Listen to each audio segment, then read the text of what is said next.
Okay, here we are again. Welcome, Olena. How you doing? Hi, hi, Daniel. Hi. So this is the third podcast in the channel, the second about Scrum events, and okay, today we have a special topic. We select the topic as one-on-one meetings. These are the meetings between the Scrum Master and one of the team members. This is a private meeting, and it's used to work on a specific points. So it's not in the Scrum guide, but I think it may be in some future Scrum guide, possibly because it's a great practice. And today we're going to explore why and how. So welcome everybody. Welcome, Olena. Um, so this channel is Liberating Talks, a channel for coaching and agility and cultural change. So I'm Daniel Ceillan, coaching national teams since 2007, and going now into the cultural biology of Maturana and cultural change topics. So welcome, Olena. Thank you, Daniel. I will also short- shortly introduce myself. My name is Mhm. Olena. I am from Ukraine. But I live in Germany, and now I am in beautiful Spain. Yes. Um, I work currently as IT consultant. But slowly and surely, I am moving to agile work. I now I'm leading my first project where I am a Scrum Master, just a Scrum Master. Yes, and it's very excited journey, and I mean, it's amazing how many changes I see in myself, and also um, how different it is to be an observer and not like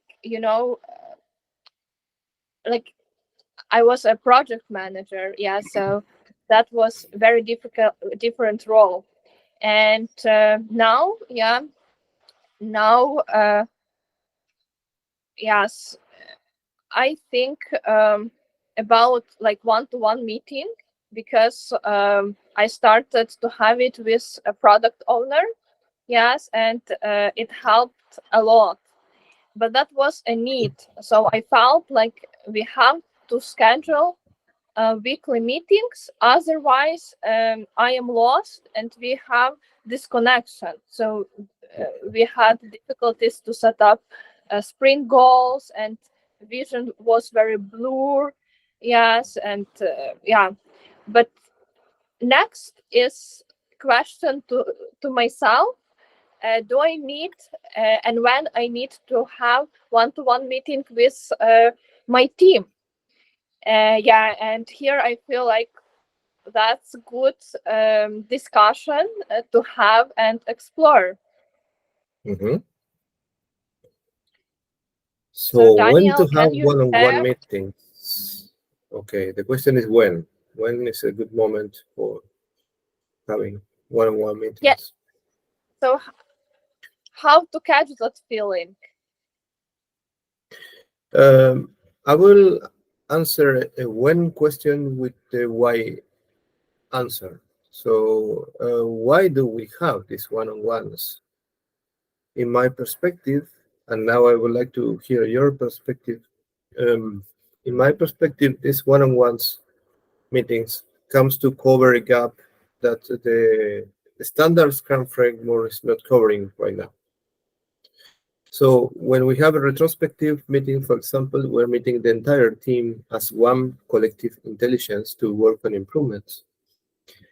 But it's pretty rare that inside one retrospective, we will have to talk about topics that are important for only one member. Maybe there is some issues that are only relevant, only important for only one member, not for the entire team. Sometimes happens. or maybe it's a Mhm. personal issue.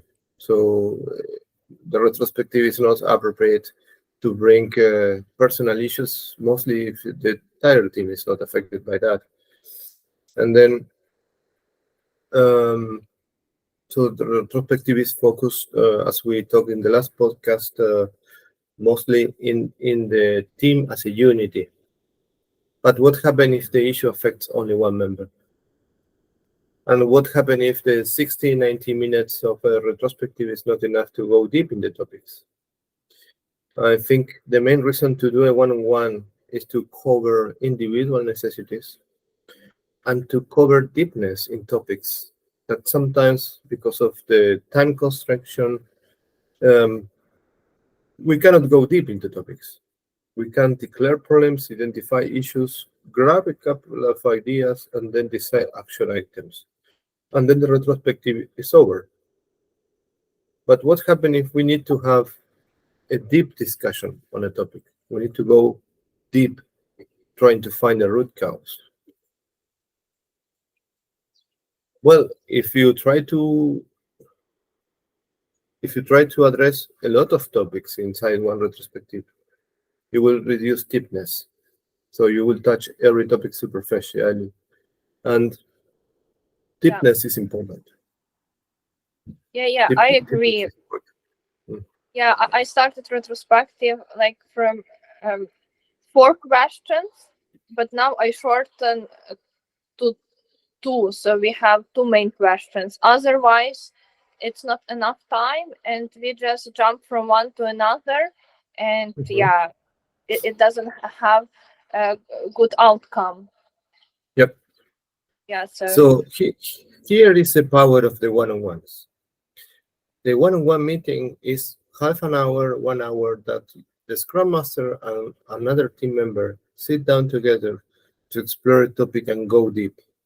This is the opportunity to go deep in something and to explore perspectives, and maybe to for knowledge exchange, maybe for agile education or training when someone needs to understand the framework, when someone needs to understand the dynamic in any agile team. Um, the one-on-one is a place, ideal place to work on those specific individual necessities. So coming back to the original question, so when is a good time to start having those one-on-ones? I think anytime. So anytime um, is a good time, but we need to uh, be careful that the one-on-one is not something you do to the other person as a Scrum Master. It's not something you need as a Scrum Master to be a better Scrum Master. So the one-on-one need to be as a meeting at the service for the other human being, so for the other person. So then we are slowly jumping into the next question maybe, but I want to focus on the when is a good time. I think any time is a good time. And the important is that the both persons are synchronized on the necessity of this meeting. Um, how to do it? There is not a format. So it don't need to be a coaching session specifically. In this one-on-one, you can be doing teaching, mentoring, coaching, or education. You could be doing whatever the other person needs to improve performance and to improve wellness inside the team. So then, what's the focus? The focus is not to do them one-on-one. The focus is to discover what is needing this person from the one-on-one. The focus is to okay, put the process at the service to the client. okay, so it's more like to offer this possibility, and then if someone feels it's needed, that uh, she or he can come and say Mhm. like, "Hi, do you have a couple of minutes to talk?" Right? Mhm. Yes, something I like is to make an offer. For example, when we are in the retrospective, is the entire team there? I will say in front of everybody that I will send some invitations to one-on-one meetings. This is not management meeting. This is not controlling meeting. This is just a free talk on checkout. How can I help you individually? That's it. So to let them know that this meeting, this invitation may arrive, so they don't find it as a threatening invitation or disturbing one. And I always say this is an offer, it's optional. If you don't want to do it, it's perfectly okay. But I put this possibility for you to hold this conversation. And I would say it's more necessary when you have remote teams to try to make it happen. Yeah, It's more yeah. So necessary. yeah, that's um, um, when and why I started to have that feeling that it's not, yeah, it's not enough communication because we are working remotely, and then Mhm, they had team building. Yes, and unfortunately, I was not able to join, and and I felt like they had opportunity to learn a bit, you know, and I was like, just from videos, and that was a feeling. Okay, it's also good for me to know them and them to know me, because mhm, otherwise, yeah, we are not. Yeah, it's just building that connection and also that trust. And when you just lead those, Scrum events, then what is missing? Just simple mhm, questions like, how mhm, was your vacation, or I don't know, how is your cat, or something we did before when we were in offices, right? Or when we talk to our colleagues about work, but just two of us. Or we don't usually we don't jump to the topic. We just ask something like we already know about each other. mhm. Yeah, Yeah, it is very important that what you just say that to focus on the other side and on the way that, and I really like something you said, that is to show care, that I really care about you. It's not that I just want to take from you more performance or take from you or extract from you more capacity or whatever. It's how can I help you? How can I serve you best? So it's a different perspective. In the traditional management, the traditional bosses want us just to squeeze people to extract more and more shoes from them. And then the question is, how can I squeeze you more to extract more from you? So this is not the hypothesis. This hypothesis can I help you to for wellness, to be better, to feel better, to be more to be more effective in your work, to be more satisfied. It's a total different perspective. To have more sustainability, because it's not only about gaining more velocity or trying to extract more story points from a sprint. This is not the case. The case is how can I make your life better here in this work, and that will resonate in higher productivity, higher value, and higher everything, mostly in sustainability. Then is when these one-on-ones can have a huge impact, because sometimes people, the only thing they need is someone that listens to them, honestly listen to them. When I'm really listening to you from human to human, not because I want to take something from you. And this feeling is important. When people feel that you are here to take something from them, the trust you just name will never grow. I would Yeah, say yeah, my main advice here is do really care about them. Honestly, care about people.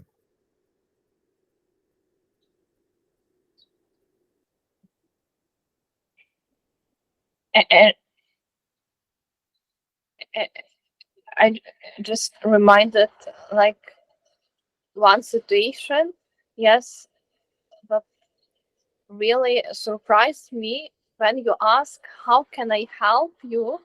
Yes, people start to think what is missing. So, what is so urgent and they cannot handle? And Mhm. it works really powerful, such simple question, not what do you want or what do you need, yes, but how can I help you? That makes a lot of difference. Mhm. And then even people maybe who are not willing to share that much, they feel like that question led them to be a little bit open and more emotional, and tell what's going on and what they need, and the answers are really, like, really honest, you feel, because the emotions and the tone totally different from the answer when you ask what do you need, or yes, or what do you want, or what. Yeah, that's true. That's very powerful to ask, how can I help, and not just offer help, because very Mhm. often we don't know. I mean, we just assume that we know how to help uh, our team or team members. Yes, that's the issue with the controlling systems. The spaces where controlling is a huge part of the culture. The people don't trust in the system. Yeah, They inhabit the system, but they don't trust in the system. Then they try to apparent or hide some aspects. And when they don't find a place where to talk about issues with absolute freedom, and this is the magic of coaching. This is the health improvement that coaching can bring in the working environment. Because a coaching conversation is a private conversation. Whatever we talk in a coaching conversation is private, it's confidential. It's my ethical commitment as a coach that I will not talk with no one about what we talk in the coaching session. And if I need to share something with someone external, I will let you know and ask for your permission for that, or will we agree on that? But by default, whatever we say in a coaching conversation is confident. And this is magical because then people can really open and find a place where they can release a lot of tension and they can feel listened and care of. And yeah, this is yeah, magical. yeah. And I think you need to let people know that it's your profession to keep it private. So Yeah. that uh, if you don't do that, then it's harm you professionally. Yes. So yeah, and because sometimes people feel like, okay, maybe it's kind of I don't know, just a trick, but then when you say that's the main asset to be a scrum master, yes, to keep that private. Yes, and then I think people sometimes you know think very skeptical about scrum master role. They think it's very easy and you don't do anything. Yes. And you kind of I don't know,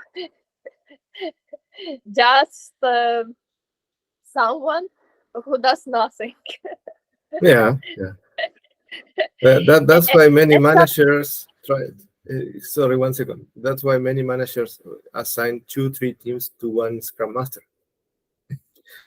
This is a Yeah, typical yeah, sign that they don't yeah, understand the Scrum Master role. Yeah, So yeah, if you as a Scrum Master, so sorry, let me share some thought here. Can I? yeah, sure. Okay, okay. Sorry for interrupting, because I have some erupting idea. So if you as a Scrum Master, you need to coach one team of 7, 9 members, plus the PO, plus some stakeholders that are not holding a prepared behavior, and you need to be coaching management also.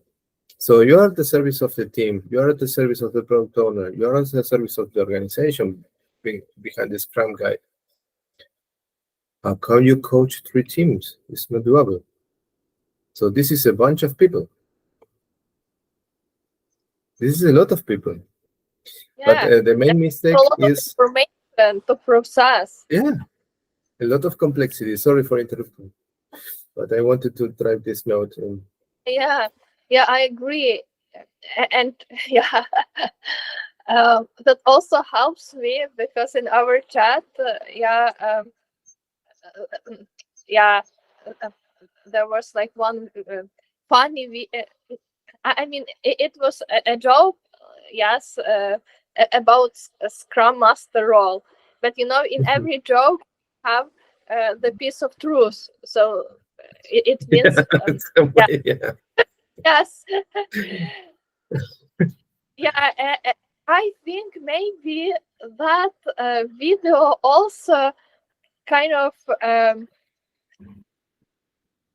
make me think about one-to-one meeting. You know, because of course Uh-huh. I love, yeah, it was funny, just comparison between project managers and scrum masters. Yeah, it was funny. Yeah, I laughed, but then there was a piece in that video. I was like, okay, uh, if someone shares it, so then there is this piece of truth that you don't understand what I am doing, yes, and what my role. So I should take care of it, yes, and yeah. So now you see how interesting it goes. Yeah. Fantastic. Fantastic. So we have few minutes to go. Do you have another point to review about one-on-ones? Oh, I think I am fine. Yeah. So uh, yeah, I think I need to ask myself not when, but why, and also I feel that I answered that in our Mhm. podcast. Yeah, Yeah. exactly. So because this is the point, what happens when someone don't wants to take part in the one-on-one? Oh, yeah, So that's it. a one-on-one is not a mandatory. It's not even prescribed in the Scrum Guide. So it's our invention. Um, Actually, in my current workplace, I was the one that introduced the one-on-ones meetings years ago, and it was funny that in the last project, the product owner came to complain with me. Hey, you're not doing the one-on-ones with the team members. What's going on? so, so years ago, I was the one that introduced the practice, and today the product owners are claiming for it. There was a beautiful complaint. Yeah. Yeah, that oh, that complaint is really uh, complaints I like. These are beautiful complaints. Yeah. So they are asking for more coaching. That's good. Good. So the point is, what happens if someone don't wants to do the one-on-one? Um, of course, you cannot force no one to take it. It's nonsense. Um, if it's forced, it's not gonna work. That's almost everything that's forced. Um, my concern would be, what do you need to be okay? So with whom you need my help to connect with someone. So at least I think the developer or the product owner or whoever it is, they need to have at least one confident person in the work environment. at least one confident person. If they don't have it, it's a hell. It's really a hell, and it's highly probably this person will suddenly, in some moment in the future, leave the company because it's a basic necessity for us as human beings to be able to talk with someone, to be Yes. listened, to be listened. If you don't like me, no issues, but you should like at least one person. If you don't like at least one person in your work environment, man, that's tough. That's difficult. And but it's for me the one-on-one is always optional except the product owner. I would say if the product owner don't want to do one-on-ones with the Scrum Master, then I think we need to switch team. We need to search another Scrum Master for that product owner. This is the only one that I will consider extremely need because you need Yeah. a conversation with the product Yeah. owner. I If you agree. cannot have this one, then okay, we need to change the couple some way. The easy one to change is the Scrum Master. Okay, try to relocate in another team. But the connection between product owner and Scrum Master is critical. But for the developers, need to be an offer. It need to be Yeah. an offer, and it's mandatory to be honest. To be honest and to care, really honestly care about people. Yeah, that's very important point to keep. Yes.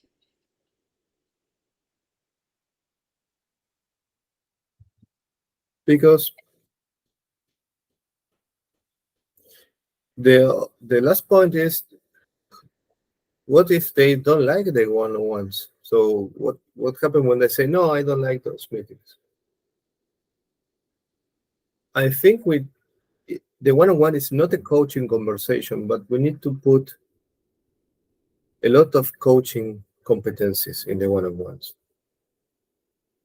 Because if we focus on person value, if we focus on person necessities, if we do really care about the other one in front of us, I don't know how they will not like this meeting.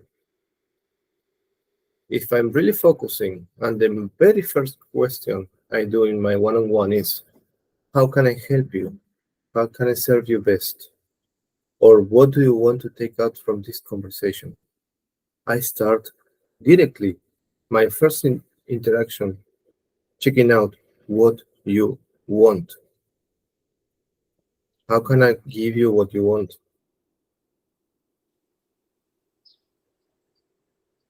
This is the main point. And at the end of the conversation, I would check, did you get what you wanted in the beginning? How do you feel with this conversation? Honestly asking and honestly listening to whatever the other person has to say. Even if he or she says, I don't like you, you are not my talking partner. That's okay. I love that feedback and I take it with love because I love honesty.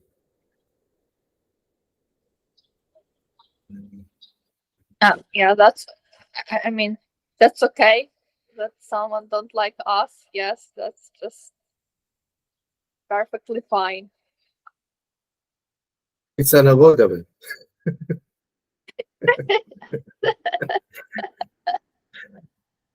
You cannot like Yeah, everyone. yeah, that's true. And It's people are unavoidable. the same here. Yes. I don't like everybody, so it's fair. Yeah, it is. Uh, just one comment from my side. You talked Yeah. about to ask how can I help you and how I can serve you the best. And I remember my one-to-one meetings when I was in a role of product owner. So that's Hmm. what uh, I got my team, and then I was product owner, Scrum Master, project manager. Like, now I know that was really a bad idea. Yes, but yeah, I learned a lot from it. And then I started to have one-to-one meetings. And what I asked, I would like to know, how do you feel, or I would like to know, is it okay for you, or yes. So I started from I would like to know. Exactly. Yeah. I want. I want. Yes, Yeah. because I was in a role of product owner. Yes, and that's how I felt. It's the right to address the question, or yeah, the conversation.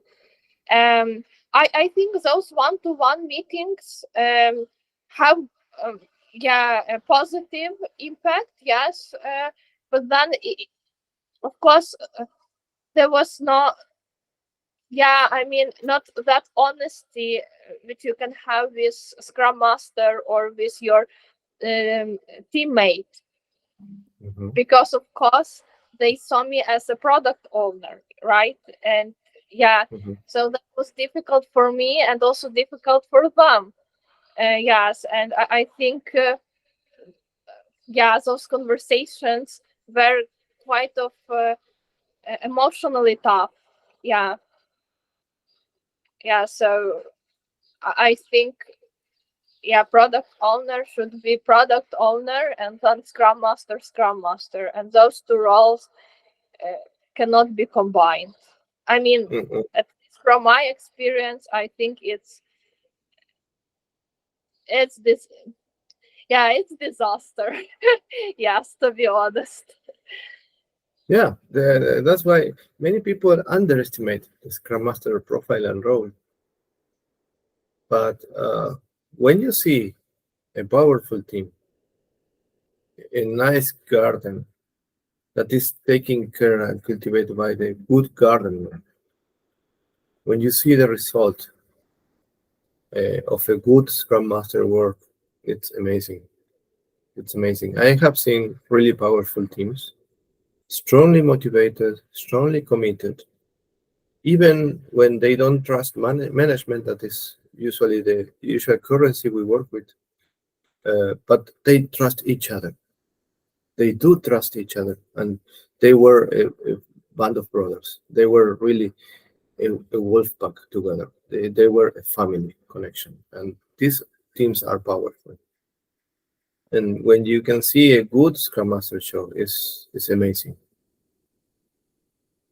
Yeah, because that, uh, I mean, job of Scrum Master is not that visible, because it's No, not like you can make a demo, and show, exactly, see it works and how cool is it. It's just exactly. something visible and very difficult to observe. Mhm. Yes, because it's like a catalyst. So it's there facilitating the process, but it's not part of the process. It's Yeah, like a catalyst, the Scrum Master. But the Scrum Master catalyst not only production processes, also relation processes, and also human evolution, human yeah, development. And then a typical management question is, what do you do an entire day as a Scrum Master? Then this person is focused on the doing. What do you do? What you were doing during these 3 hours, for example, typical question. And we can see in this question that this manager is on a very mechanicistic mindset, maybe 18th century, that thinking that movement is productivity, associate movement with productivity. And and the point is, um, the real job. Okay, I will repeat myself, but I like to say this, that as a Scrum Master, we have two jobs. The one we are here to do, and the one the others likes to see. the real job, our real job, is invisible, intangible. You cannot measure, you cannot see, you cannot touch. It's fuzzy, but it's critically necessary. We have to do it. It's not optional. So it's if a manager comes and tell me that I cannot do this part of my real core job, I must quit immediately. Because if I cannot do that, we will never have any kind of results. Because Yeah. this is the work that creates results. And everybody wants results. And then we have the other part of everybody. So everybody around, not only managers and customers, but the team workers also wants results. So, and the other part of the work is the work we need to do for other people to see. This work is sterile, don't produces much difference, but other people are waiting to see that happen. Like, for example, facilitation. The people that think that the Scrum Master is a facilitator or secretary or any kind of additional work that has nothing to do with the role, but is typically assigned to the Scrum Master. Okay, this is the tasks that or activities other people want to see, to observe, and then we just do it just for the aesthetical aspect of what we do. But we have a main concern that is what we really need to do there, and no one will appreciate, no one will recognize unless they are ICE expert and they are really can make this distinction. Or maybe we have the good luck to have as leaders professional coaches, and they Yeah. know what is this about. Or they can at least feel and observe the difference team without a Scrum Master and team with Scrum Master. Yes, Yes. yes, yes, yes. And I saw that. Yeah, in the last months, I saw that when some people say, "I don't know what you're doing," but the result is awesome. They don't understand the phenomenon. They cannot watch it. They cannot distinguish. But they recognize that your presence there is making a difference. Yeah. These And I people think, are partners. Yeah, yeah, I yeah, think yes. And I think the impact goes beyond the workplace, and absolutely. it's visible for, yeah, so you cannot measure that and you cannot know. And I think it's so huge impact, but Hmm. just not visible. Hmm. Yes. And that's what we also need um, to think about. And yeah, because that's how we make changes. Yes.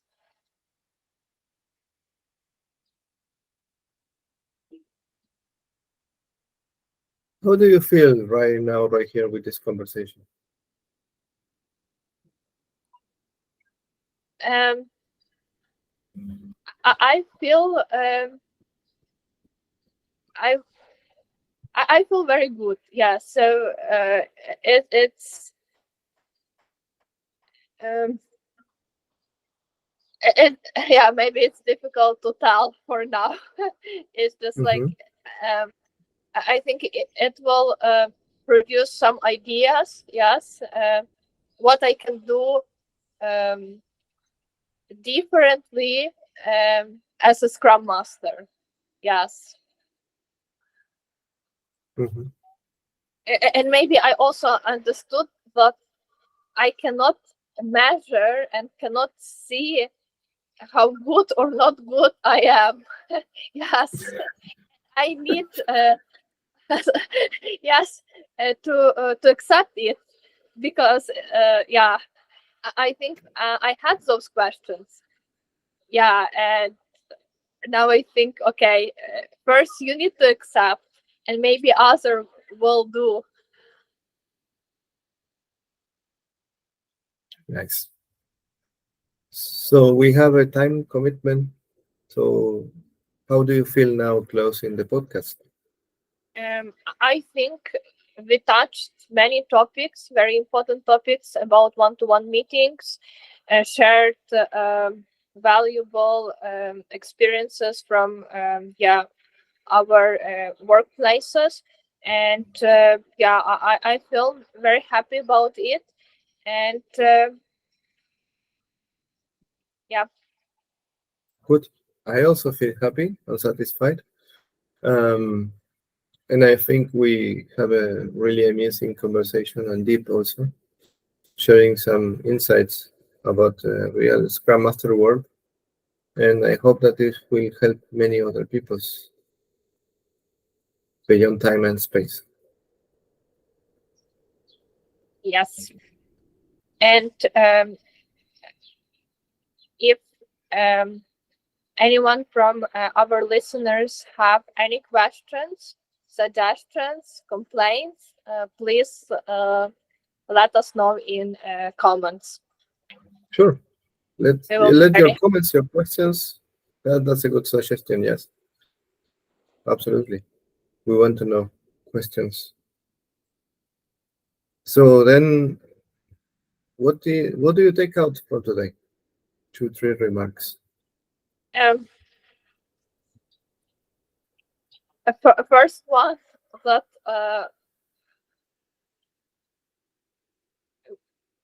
I need to ask myself more why, not when. Yes. Mhm. Then second, that we cannot measure our work as Scrum Masters, and we need just to accept it. Mhm. Yeah. And then also that this one-to-one meeting probably is uh, is something what we do not have in Scrum Guide, but it has a lot of value. Yes, so we need to at least offer them. Mhm. Yes, we need to be an offer. Great outcome.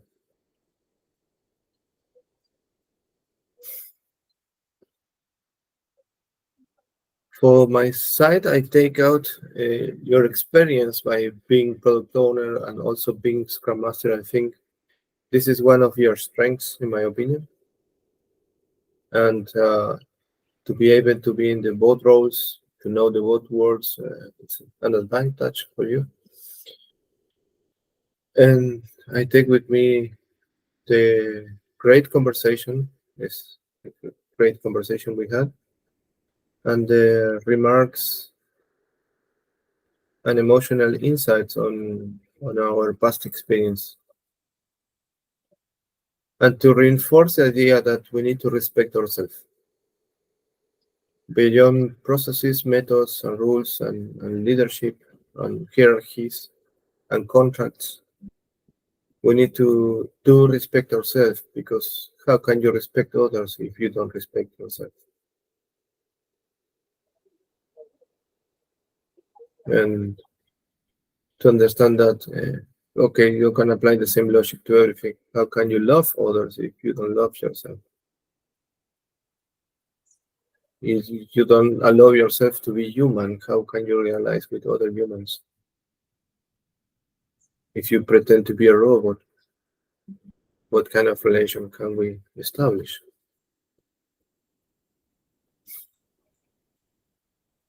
I leave the question open. So then I want to thank you, Olena, for investing this time in this conversation.